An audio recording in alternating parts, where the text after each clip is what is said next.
What's going on, family? This is Scrapbook Boxing, Museum of the Forgotten Fisticuffs series. We're going to continue with the greatest fighters of all times with a featherweight. A very, very good defensive fighter, Jim Driscoll. Let's take a look at his career. Peerless Jim Driscoll was a classical boxer with a wonderful left hand and a near-perfect defense. He outboxed reigning world featherweight champion Abe Patel so comprehensively in New York in 1909 that some observers said the America didn't win a round. Unfortunately for the Welshman, the ridiculous no-decision rule applied in New York State at the time, which meant that unless a knockout occurred, a fight was technically an exhibition with no results given. Driscoll was born and raised in Cardiff, and in his teens would work at a boxing booth, challenging anyone to hit him. They had to hit him on the nose while he was standing on a handkerchief with his hands tied behind his back. That's where he got his defensive skills from. In 1907, he won the British featherweight title by knocking out Joe Booker, very good fighter. I have his profile as well, of Salford in the 17th round. The following year, he beat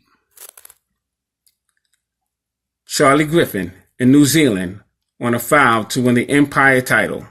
Driscoll moved to New York, was a sensation, and halted after his win over Attell. As the real champion, he returned home instead of staying for a rematch because he had given his word that he would attend a charity event. In 1912, he easily defeated Frenchman Jean Poissy in 12 rounds to win the European title and reinstate his claim as the world title, the world champion. Earlier in 1913, he drew with Owen Moran. Now, Owen Moran was a very, very good fighter. I'm going to be doing him I'll probably do him tomorrow. It was a 20-round bout and retired. But after the war, he made a brief comeback. I'm just skimming through. Quitting for good after the Frenchman Charles Ledoux stopped him in 17 rounds at the National Sporting Club. He was only 44 when he died of tuberculosis following, died of pneumonia, and more than 100,000 lined the streets of Cardiff at his funeral. Amazing. Phenomenal. Let's take a look at his career. Jim Driscoll. Born December 15th, 1881, Cardiff, South Wales. Nationality, he was a Welshman. He weighed 126 pounds. He stood 5 foot 6 inches and was managed by Jimmy Johnston. Now, Jimmy Johnston, he was a well-known manager in the United States. 1901, he won Billy Lucas 4 rounds.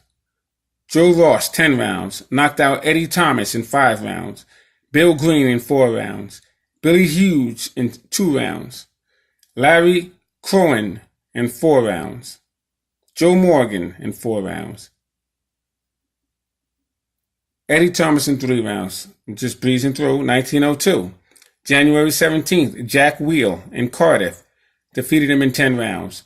March 13th, Eddie Thomas, Cardiff, defeated him in 5 rounds. April 7th, George Vincent, Cardiff, defeated him in 4 rounds. April 27th, Ted Ward KO'd him in 3 rounds. July 19th, Dave Stevens defeated him in 3 rounds. September 29th, Harry Mansfield in Cardiff. That was a 10-round draw. December 8th, George Cooper, Cardiff, defeated him in 10 rounds. In 1903, there was no specific months that they have recorded. I'll just go through them. Harry Mansfield defeated him in 10 rounds. Harry Mansfield defeated him in 6 rounds. Mike Carey defeated him in 5 rounds. Mike Carey again defeated him in 4 rounds. These are all knockouts so far. Bill Stokely knocked him out in 9 rounds. George Dixon killed him in 6 rounds. The 24th, October 24th, Kid Davis, 10-round draw. George Dixon defeated him in 6 rounds. 1904, February 1st, Johnny Owens, Barry Docks, defeated him in 20 rounds. February 8th, George Fallon, Driscoll, killed him in 5 rounds. Boss Edwards defeated him in 10 rounds. That was February 22nd.